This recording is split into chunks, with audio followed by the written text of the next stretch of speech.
Praise the Lord everyone. Bible reading in 6 months. Day 94, April 4th. కీర్తన గ్రంథం 145వ అధ్యాయం నుండి చదువుకుందాం. రాజవైన నా దేవా, నిన్ను గణపరచెదను, నీ నామమును నిత్యము సన్నుతించెదను. అనుదినము నేను నిన్ను స్తుతించెదను, నిత్యము నీ నామమును స్తుతించెదను. యెహోవా మహాత్యము గలవాడు, ఆయన అధిక స్తోత్రము నొందదగినవాడు. ఆయన మహత్యము గ్రహింపశక్యము కానిది. ఒక తరము వారు మరొక తరము వారి ఎదుట నీ క్రియలను కొనియాడుదురు, నీ పరాక్రమ క్రియలను తెలియచేయుదురు. మహోన్నతమైన నీ ప్రభావ మహిమను, నీ ఆశ్చర్య కార్యములను నేను ధ్యానించెదను. నీ భీకర కార్యముల విక్రమమును మనుషులు వివరించెదరు. నేను నీ మహత్యమును వర్ణించెదను, నీ మహాదయాళుత్వమును గూర్చిన కీర్తిని వారు ప్రకటించెదరు. నీ నీతిని గూర్చి వారు గానము చేసెదరు. యెహోవా దయాదాక్షిణ్యములు కలవాడు.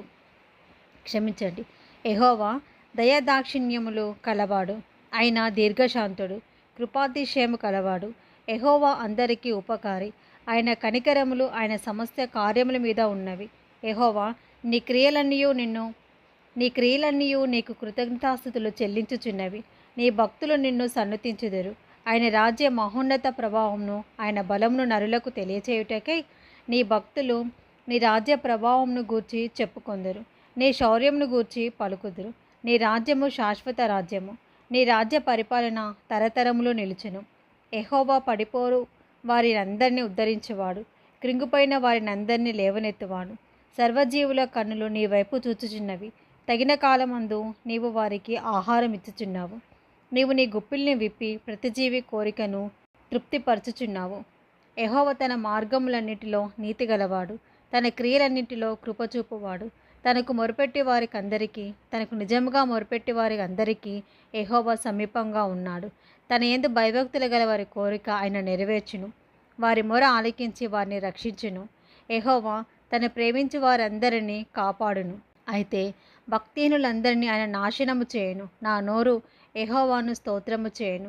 శరీరులందరూ ఆయన పరిశుద్ధ నామమును నిత్యము సన్నుతించుదురు గాక. కీర్తన గ్రంథం 146వ అధ్యాయము. యెహోవాను స్తుతించుడి, నా ప్రాణమా యెహోవాను స్తుతింపుము.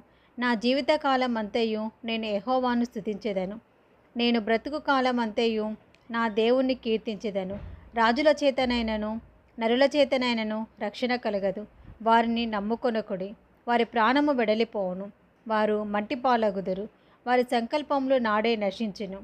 ఎవనికి యాకోబు దేవుడు సహాయుడగునో, ఎవడు తన దేవుడైన యెహోవా మీద ఆశ పెట్టుకొనునో వాడు ధన్యుడు.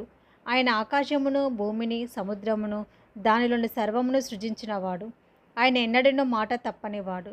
బాధపరచుబడి వారికి ఆయన న్యాయం తీర్చును, ఆకలిగొనిన వారికి ఆహారము దయచేయును. యెహోవా బంధింపబడిన వారిని విడుదల చేయును. యెహోవా గ్రుడ్డివారి కన్నులు తెరవచేయువాడు. యెహోవా కృంగిన వారిని లేవనెత్తువాడు. యెహోవా నీతిమంతులను ప్రేమించువాడు. యెహోవా పరదేశులను కాపాడువాడు. ఆయన తండ్రి లేని వారికి విధవరాండ్లను ఆదరించువాడు. భక్తిహీనుల మార్గంను ఆయన వంకర మార్గముగా చేయును. యెహోవా నిరంతరము ఏలును. సియోను నీ దేవుడు తరములన్నిటను రాజ్యము చేయును. యెహోవాను స్తుతించుడి. కీర్తన గ్రంథం 147వ అధ్యాయము. యెహోవాను స్తుతించుడి, మన దేవునికి స్తోత్రగానము చేయుట మంచిది, అది మనోహరము. స్తోత్రం చేయుట ఒప్పిదము. యెహోవాయే యెరూషలేమును కట్టువాడు, చెదిరిన ఇశ్రాయేలును పోగు చేయువాడు. గుండె చెదిరిన వారిని ఆయన బాగు చేయువాడు, వారి గాయములు కట్టువాడు. నక్షత్రముల సంఖ్యను ఆయన నియమించి ఉన్నాడు, వాటన్నిటికీ పేర్లు పెట్టుచున్నాడు. మన ప్రభువు గొప్పవాడు, ఆయన అధిక శక్తి గలవాడు, ఆయన జ్ఞానమునకు మితి లేదు. యెహోవా దీనులను లేవనెత్తువాడు, భక్తిహీనులను ఆయన నేలను కూల్చును. కృతజ్ఞతాస్తుతులతో యెహోవాను కీర్తించుడి, సితారతోనూ మన దేవుణ్ణి కీర్తించుడి. ఆయన ఆకాశమును మేఘములతో కప్పవాడు, భూమి కొరకు వర్షము సిద్ధపరచువాడు. పర్వతముల మీద గడ్డి మొలిపించేవాడు, పశువులకును అరచుచుండు పిల్ల కాకులకును ఆయన ఆహారం ఇచ్చేవాడు. గుర్రముల బలమునందు ఆయన సంతోషించాడు, నరుల కాలి సత్తువ యందు ఆయన ఆనందించాడు. తన యందు భయభక్తులు గల వారి యందు, తన కృప కొరకు కనిపెట్టు వారి యందు యెహోవా ఆనందించువాడై ఉన్నాడు. యెరూషలేమా యెహోవాను కొనియాడము, సియోను నీ దేవుణ్ణి కొనియాడము. ఆయన నీ గుమ్మముల గడియలు బలపరిచి ఉన్నాడు. నీ మధ్యను నీ పిల్లలను ఆశీర్వదించి ఉన్నాడు. నీ సరిహద్దులలో సమాధానం కలుగజేయవాడు ఆయనే. మంచి గోధుమలతో నిన్ను తృప్తిపరచువాడు ఆయనే. భూమికి ఆజ్ఞనిచ్చేవాడు ఆయనే. ఆయన వాక్యము బహువేగముగా పరిగెత్తెను. గొర్రెబొచ్చు వంటి హిమము కురిపించువాడు ఆయనే. బూడిద వంటి మంచి కణములు చల్లువాడు ఆయనే. ముక్క ముక్కలుగా వడగండ్లు విసిరువాడు ఆయనే. ఆయన పుట్టించు చలికి ఎవరు నిల్వగలరు? ఆయన ఆజ్ఞ ఇయ్యగా అవన్నీ కరిగిపోవును. ఆయన తన గాలి విసిరచేయగా నీళ్లు ప్రవహించెను. ఆయన తన వాక్యము యాకోబునకు తెలియచేశాను. తన కట్టడలను తన న్యాయవిధులను ఇశ్రాయేలునకు తెలియచేశాను. ఏ జనమునకు ఆయన ఇలాగూ చేసి ఉండలేదు. ఆయన న్యాయవిధులు వారికి తెలియకయే ఉన్నవి. యెహోవాను స్తుతించుడి. కీర్తన గ్రంథం 148వ అధ్యాయం. యెహోవాను స్తుతించుడి. ఆకాశవాసులారా యెహోవాను స్తుతించుడి. ఉన్నత స్థలముల నివాసులారా ఆయనను స్తుతించుడి. ఆయన దూతలారా మీరందరూ ఆయనను స్తుతించుడి. ఆయన సైన్యములారా మీరందరూ ఆయనను స్తుతించుడి. సూర్యచంద్రులారా ఆయనను స్తుతించుడి. కాంతిగల నక్షత్రములారా మీరందరూ ఆయనను స్తుతించుడి.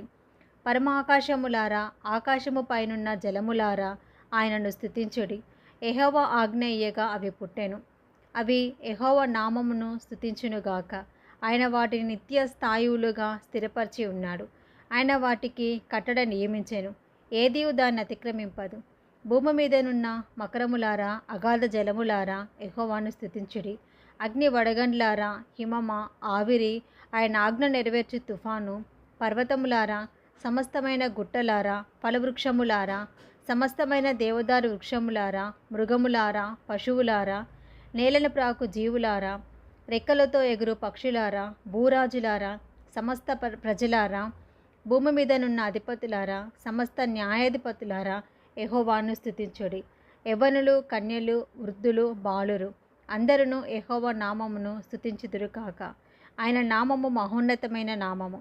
ఆయన ప్రభావము భూమి ఆకాశములకు పైగా ఉన్నది. ఆయన తన ప్రజలకు ఒక శృంగమును హెచ్చించి ఉన్నాడు.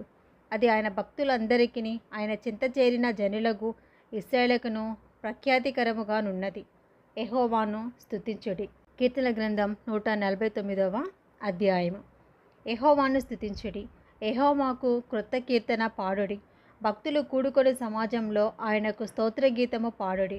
ఇశ్రాయేలు తమను పుట్టించిన వారిని బట్టి సంతోషించుదురుగాక. సియోను జనులు తమ రాజును బట్టి ఆనందించుదురు గాక. నాట్యముతో వారు ఆయన నామమును స్తుతించుదురుగాక. తంబురతోనూ సితారతోనూ ఆయనను గూర్చి గానము చేయుదురుగాక. యెహోవా తన ప్రజలందు ప్రీతి గలవాడు. ఆయన దీనులను రక్షణతో అలంకరించెను. భక్తులు ఘనత నొంది ప్రహర్షించుదురుగాక. వారు సంతోషభరితులై తమ పడకల మీద ఉత్సాహగానము చేయుదురుగాక. వారి నోట దేవునికి చేయబడు ఉత్సాహ స్తోత్రములున్నవి. అన్యజనులకు ప్రతిదండన చేయుటకును ప్రజలకును శిక్షించుటకును గొలుసులతో వారి రాజులను ఇనుప సంఖ్యలతో వారి గనులను బంధించుటకును విధింపబడిన తీర్పు వారి మీద నడుపుటకును వారి చేతిలో రెండంచుల గల ఖడ్గమున్నది. ఆయన భక్తుల అందరికీ ఘనత ఇదే. యెహోవాను స్తుతించుడి.